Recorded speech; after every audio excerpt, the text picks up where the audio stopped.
bahwa kami dan menyertai dalam segala situasi kehidupan kami.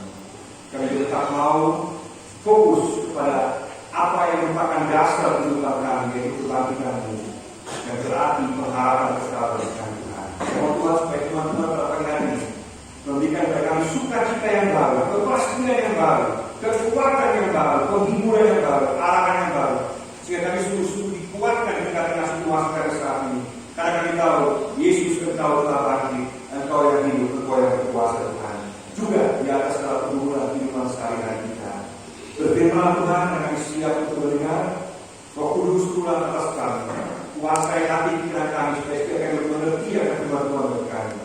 Kau pakai bahasa yang tidak layak ini, tidak mampu ini kau mampukan, berkata-kata yang jelas dengan sederhana, sehingga setiap kita dikenyangkan oleh firman Tuhan dan diberikan harapan semangat yang baru karena Yesus telah bangkit. Berfirman Tuhan, karena kami siap untuk mendengar. Amin. Shalom. Shalom. Tema kita adalah Yesus telah bangkit. Berpalinglah kepada Sang Hidup. Kita baca Markus pasal 16 ayat 1 sampai 8 baca pertama, yaitu kebangkitan Yesus.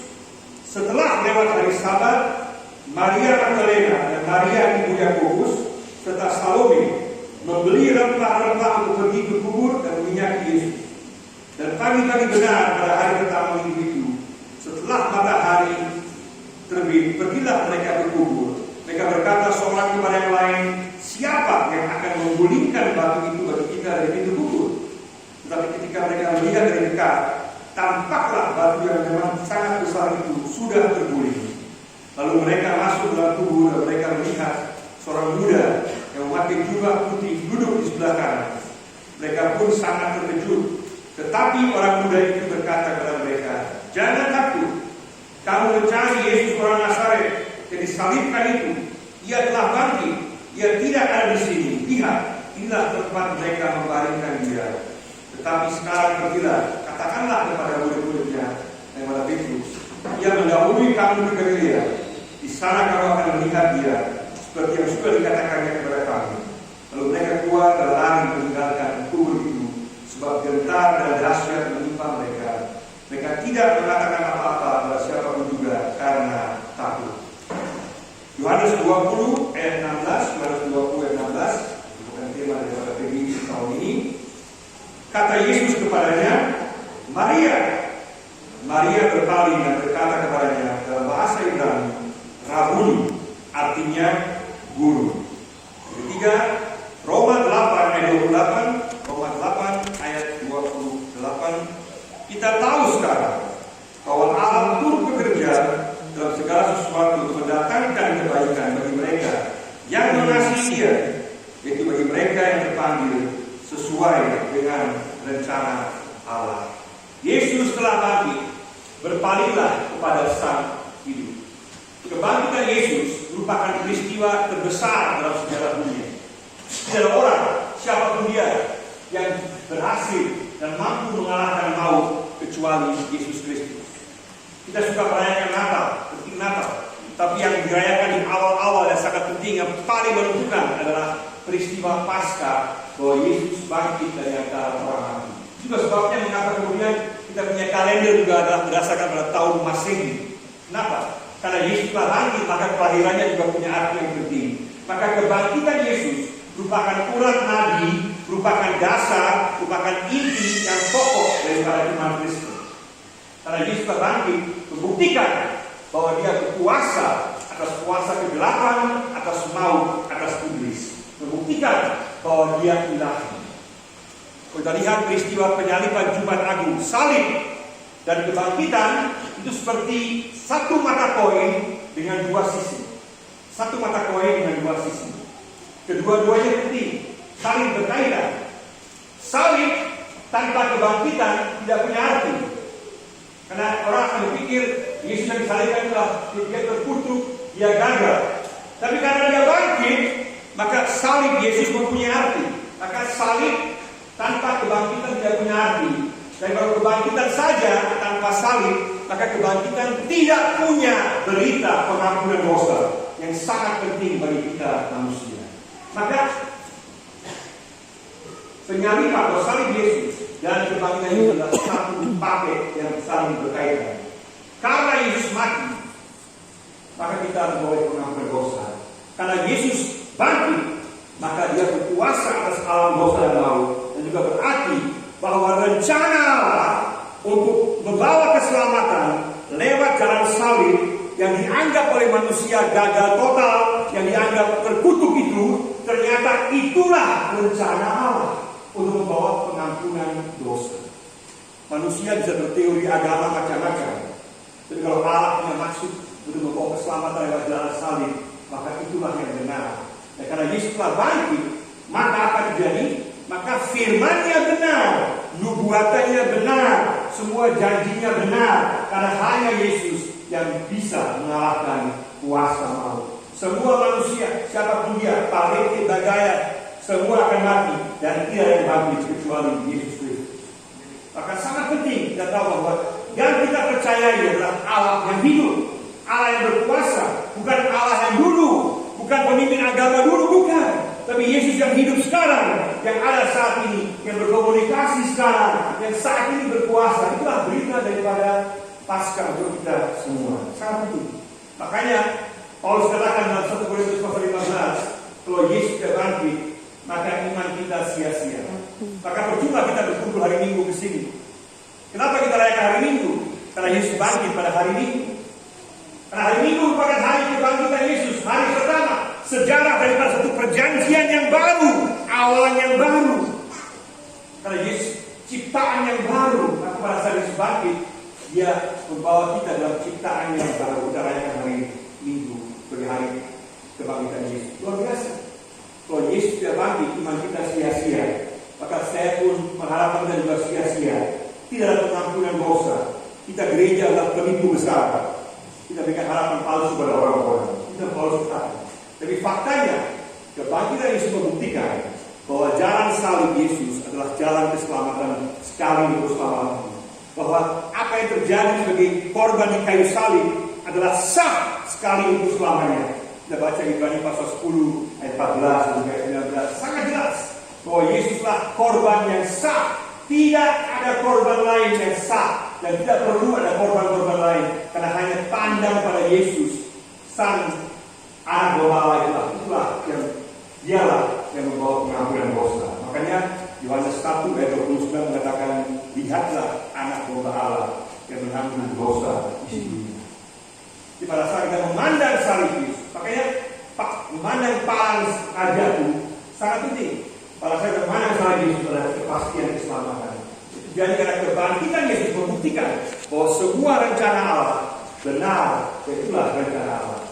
Kita tahu bahwa Yesus telah berkuasa bangkit dari antara orang mati. Luar biasa. Sekarang digambarkan dalam Markus pasal 16, digambarkan kepada para perempuan, para wanita di sini. Mereka pagi-pagi buta mendatangi kuburan Yesus.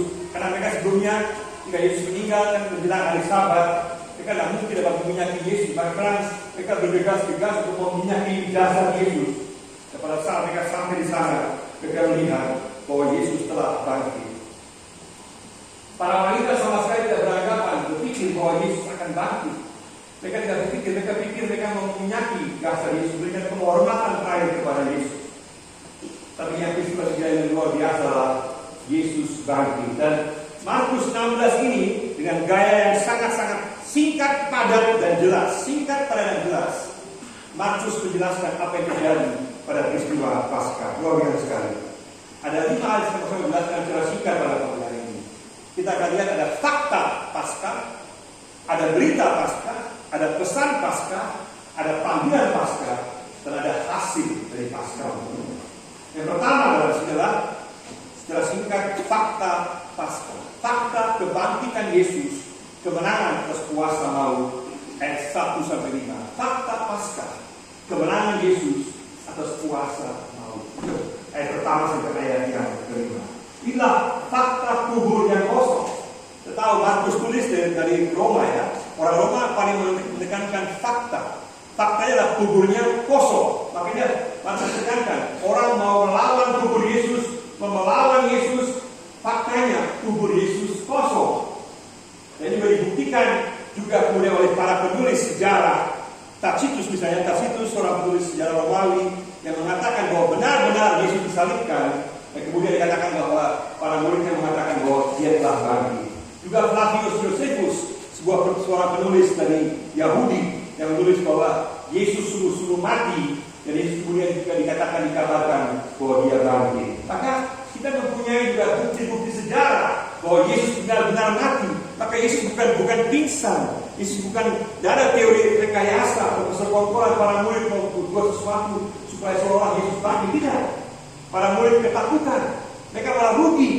Malah mereka akan semakin menderita kalau mereka memberitakan bahwa Yesus bangkit. Dan mana mungkin mereka mau memberitakan Yesus bangkit pada Yesus mati. Tidak ada wibawa. Mana mungkin begitu banyak puluhan ribu orang Kristen yang kemudian mati karena iman mereka kepada Yesus. Tidak pernah mengatakan bahwa Yesus tidak bangkit, bahwa semuanya itu hanya rekayasa. Tidak pernah. Maka hanya ada satu alasan mengapa para murid dari sekelompok orang penakut menjadi orang-orang yang berani memberitakan Injil.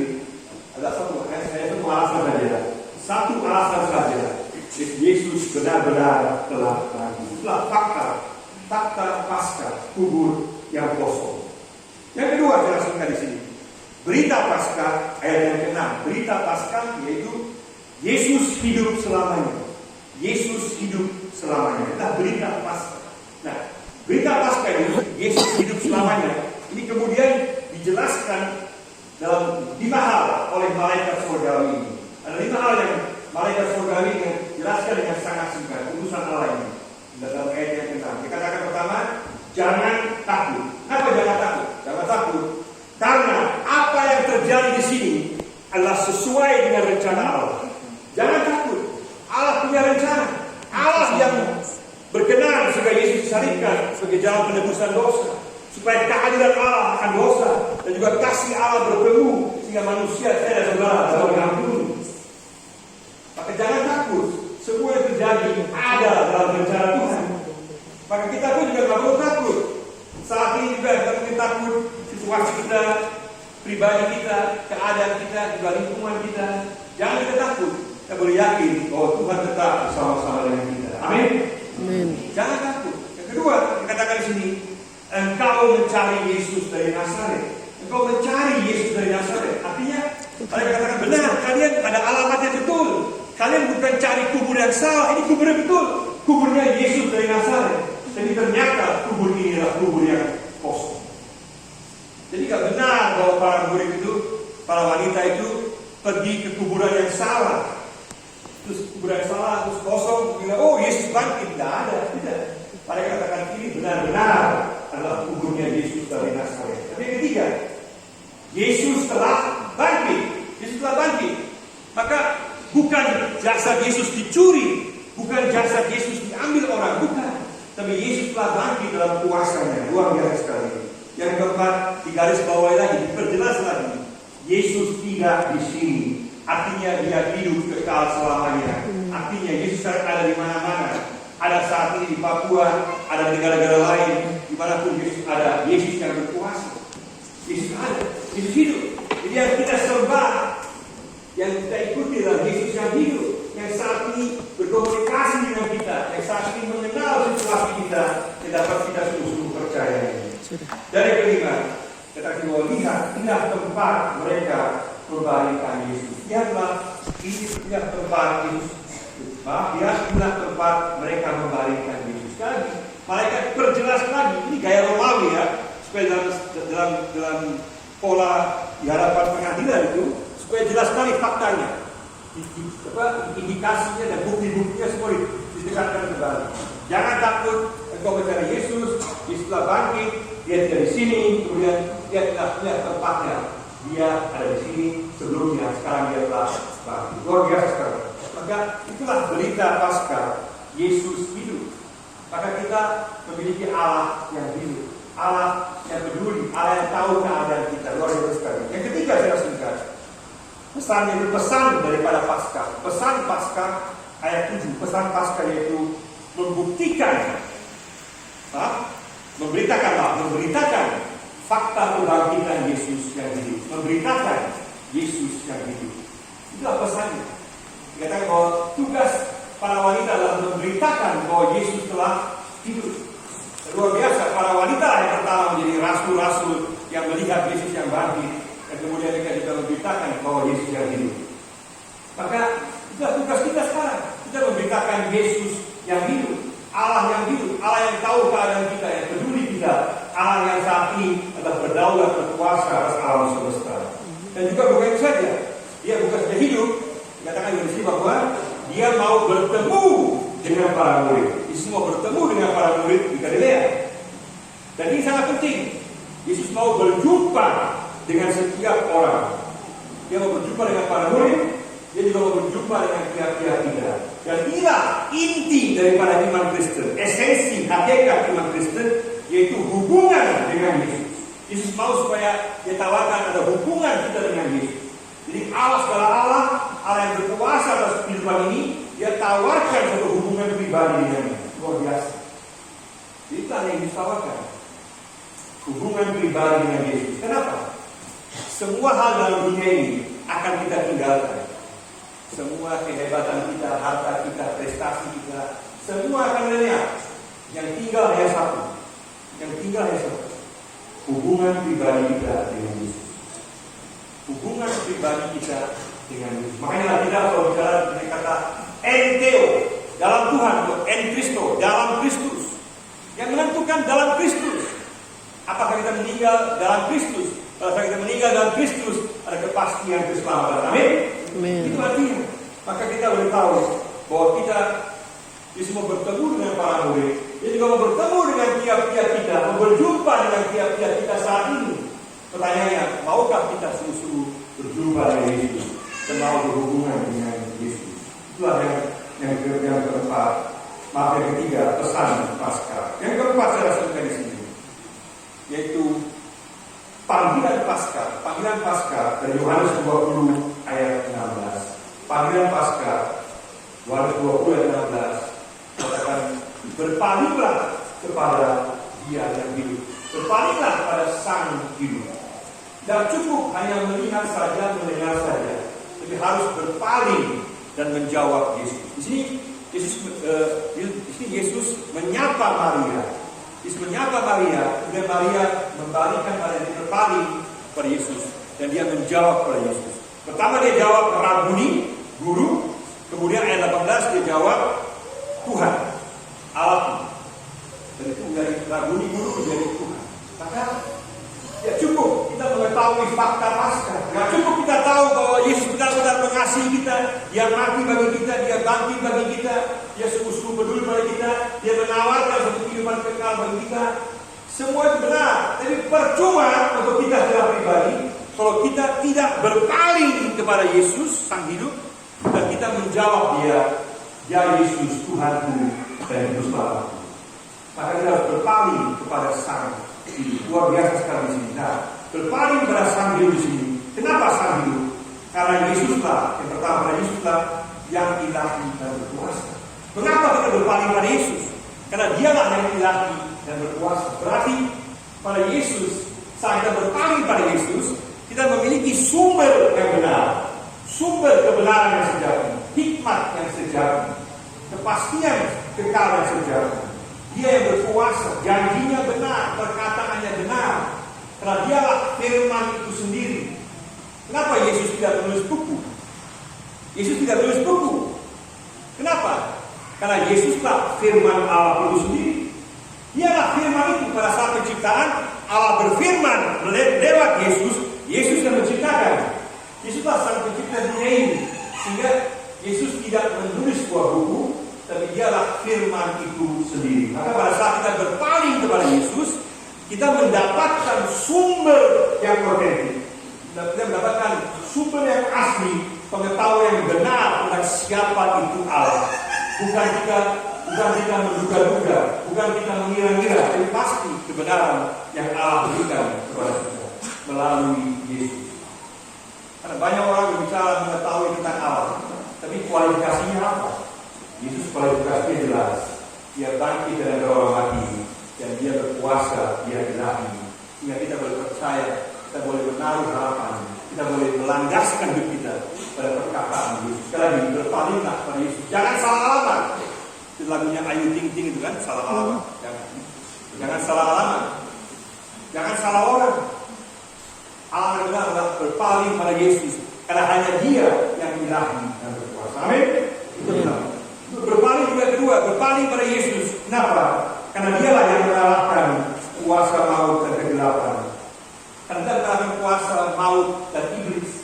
Dan Maria Magdalena sendiri telah mengalami bagaimana Yesus telah membebaskan dia dari 7 roh jahat. Dalam bahasa aslinya 7 roh jahat berarti angka kesempurnaan. Berarti Maria Magdalena sungguh-sungguh terikat dengan banyak roh jahat yang mengikat dia, menindas dia, membelenggu dia. Tapi Yesus kemudian membebaskan dia. Kita baca dalam Markus 16 ayat 9 misalnya. Maria Magdalena telah mengalami pembebasan dari kuasa kegelapan. Sehingga dia telah mengalami pembaharuan bahwa Yesus berkuasa atas kuasa kegelapan. Nah, kemudian juga Maria juga telah lihat bagaimana Yesus telah membangkitkan Lazarus dari antara orang mati. Kemudian sekarang dia lihat bagaimana Yesus sendiri telah bangkit dari antara orang mati. Luar biasa. Terus sekali melihat, mengagumi saja tidak cukup. Kita harus berpaling kepada Yesus. Maka jangan kita terikat lagi dengan kuasa-kuasa yang lain, kepercayaan-kepercayaan yang lain, semua gerakan-gerakan tambahan lain yang berkaitan dengan sumber-sumber yang lain harus tertolak dengan nama Yesus. Kita sungguh-sungguh kita hanya berpaling pada Yesus yang mengalahkan maut dan mengalahkan iblis. Jangan coba-coba melawan iblis dengan kekuatan sendiri. Kita bersama-sama dengan Yesus kita dapat mengalahkan kuasa kegelapan. Amin. Luar biasa. Di sini satu kata sapaan Yesus berubah segala sesuatu. Maria saja. Langsung Maria mendengar suara Yesus. Dia betul mengenali suara Yesus. Artinya sangat dalam. Pada saat Allah Yesus sedang memanggil nama kita, sampai Yesus memanggil nama Maria, itu berarti bahwa Yesus mengenal kita. Yesus mengetahui keadaan kita. Dia peduli kita. Dia sungguh-sungguh tahu situasi kita, tahu nama kita. Dan saat ini Yesus pun sedang memanggil nama kita masing-masing. Saat ini dan beda ini Tuhan sedang memanggil kita masing-masing. Di rumah kita masing-masing pada saat kita mendengar panggil saat ini, Yesus sedang memanggil nama-nama tiap-tiap kita.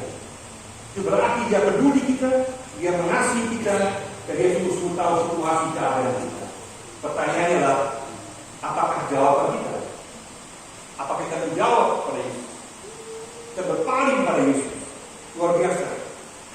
Dalam Yohanes 10 ayat 14, Yohanes 10 ayat 4 dan 14, Yesus katakan bahwa domba-dombaku mengenal suara. Pertanyaannya, apakah kita peka pada suara Yesus? Kalau saat ini Yesus panggil nama kita peka tidak? Kita mau dengar tidak? Karena suara Yesus adalah suara yang mengasihi kita, apapun keadaan kita, Dia mengasihi kita, Dia menerima kita, Dia memelihara kita, Dia mau memulihkan kita. Maka dengarlah suara Yesus, suara yang terbaik bagi kita, yang mau memulihkan, mengangkat kita. Jawablah Yesus, berpalinglah pada Yesus, dan jawablah Yesus, Ya Yesus Tuhan dan Juru Selamatku. Luar biasa sekali di sini. Juga kita baca dalam Yesaya 43 misalnya, Yesaya 43 dikatakan bahwa janganlah takut, aku telah menebus engkau, aku telah memanggil engkau dengan namamu, engkau ini kepunyaanku, engkau berharga di mataku dan mulia, dan aku mengasihi engkau. Pada saat Yesus memanggil nama kita, karena Dia mengasihi kita, Dia peduli kita, Dia memulihkan kita berharga di mata Tuhan. Pertanyaannya, maukah kita menjawab Yesus secara pribadi? Satu sapaan Yesus yang kita dengar dapat merubah hidup kita, merubah hidupnya Maria Magdalena. Apakah kita mau menyambut, membalas, berpaling pada Yesus, dan kita menjawab panggilan Yesus? Yang menarik ada sedikit humor Alkitab di sini. Kita lihat di sini Yesus memanggil Maria satu kali saja, Maria, dan Maria langsung dengar. Dan dia sebagai wanita, dia peka mendengar suara Yesus. Dalam Alkitab seringkali laki-laki dipanggil 2 kali. Saulus, Saulus, Samuel, Samuel. Kenapa? Karena saya sebagai pria kadang-kadang juga kepala batu, keras kepala. maka Yesus panggil dua kali, Saul, Samuel. Makanya kita pria atau wanita pun jangan kita mengabaikan suara Yesus. Kita peka pada suara Yesus. Karena suaranya tujuannya memulihkan kita. Dia mau mengangkat kita untuk paling dan jawab dari Yesus itu Tuhan dan Yesus selamat. Amin. Karena dialah. Ketiga, kenapa kita berbalik pada Yesus? Karena dialah memberikan hidup yang sejati. Dia memberikan hidup yang sejati. Kita baca Yohanes 14 ayat 19. Katakan Yohanes 14 ayat 19. Yesus katakan bahwa karena aku hidup, kamu akan hidup. Juga Yohanes 3:36 mengatakan, siapa yang memiliki atau percaya pada anak Allah, dia memiliki kehidupan yang kekal. Maka yang Yesus tawarkan adalah hidup yang sejati, bukan hidup bios, bukan hidup yang fana, bukan hidup yang duniawi, yang daging, bukan, tapi hidup yang kekal, soe bahasa aslinya. Hidup yang bernilai kekal, yang abadi, itulah yang Yesus tawarkan bagi kita. Luar biasa. Maka kalau kita mau memiliki kehidupan, kita harus berpaling kepada Yesus. Karena dialah Allah yang hidup. Dia yang memberikan kehidupan bagi kita. Luar biasa sekali. Dan dia menyiapkan tempat di sorga bagi semua orang yang percaya kepadanya. Sesuai dengan Yohanes 14 ayat 3. Yesus menyiapkan tempat di sorga bagi tiap-tiap kita. Karena dialah Allah yang hidup. Pada saat kita percaya kepada dia, berpaling kepada dia, kita semua memperoleh kehidupan yang kekal. Artinya kita semua meninggal. Dia meninggal hanya lanjut saja dengan persekutuan kekal bersama-sama dengan Yesus. Luar biasa sekali. Itulah tawaran yang diberikan oleh Yesus di sini. Berpalinglah kepada Yesus sang hidup. Yesus yang ilahi, yang berkuasa.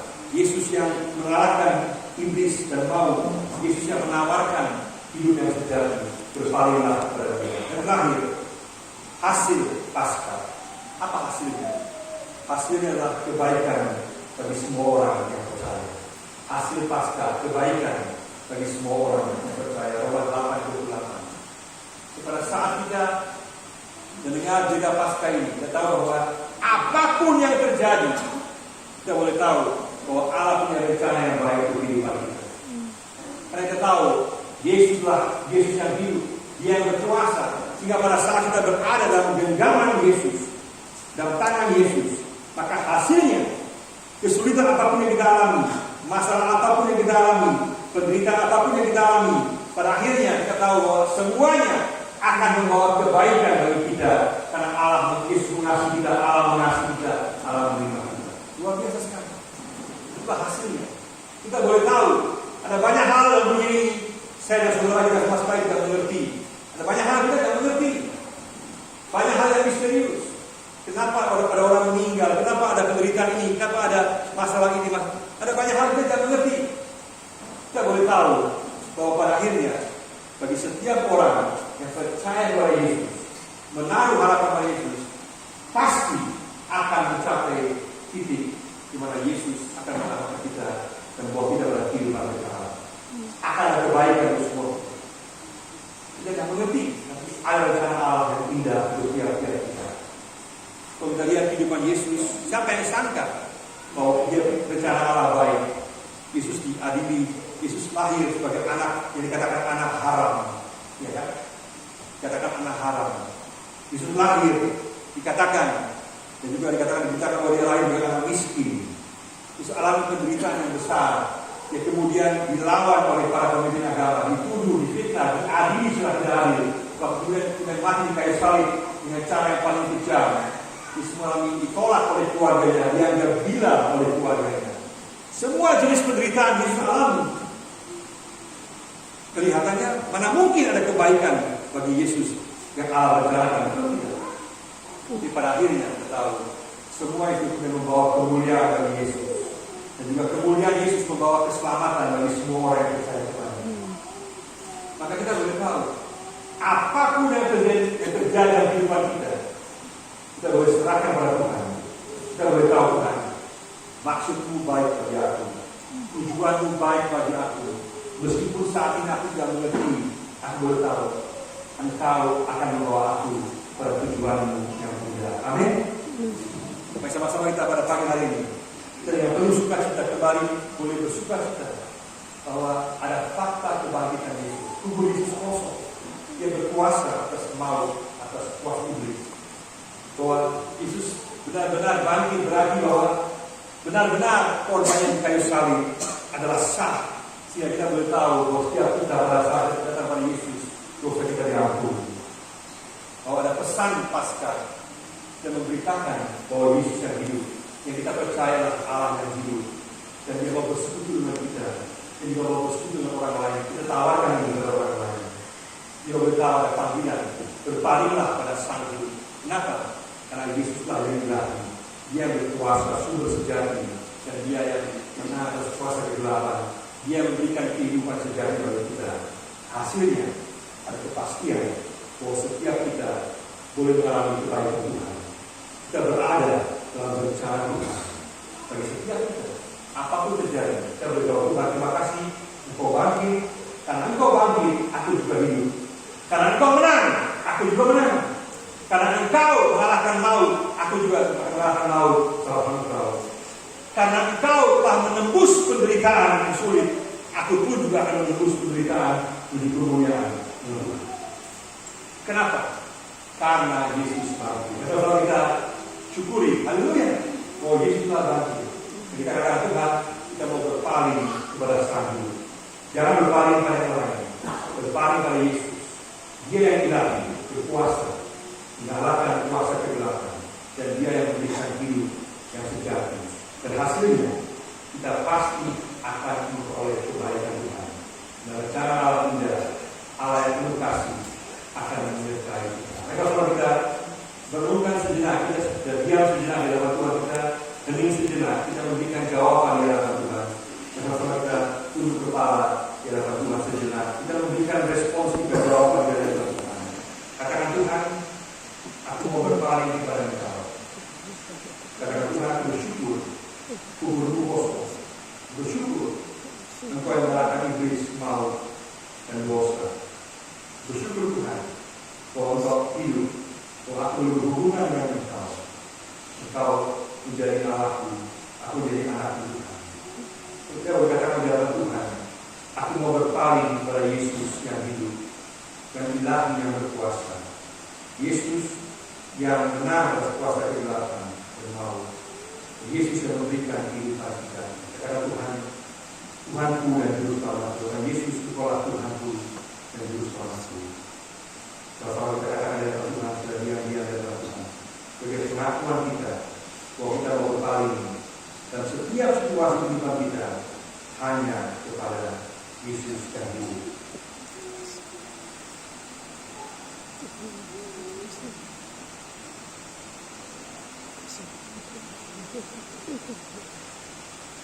Amin.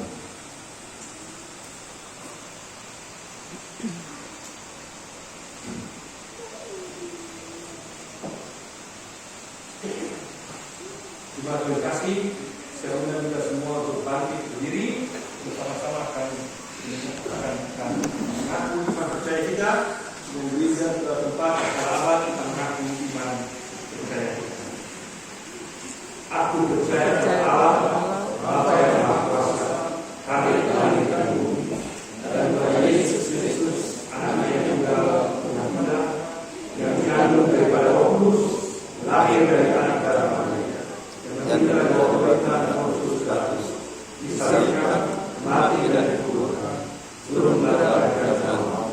Pada hari yang ketiga, bangkit pula dari antara orang mati, naik ke surga, duduk bersama Allah, Bapa yang Maha Kuasa, dan akan datang dari sana untuk menghakimi orang yang hidup dan yang mati.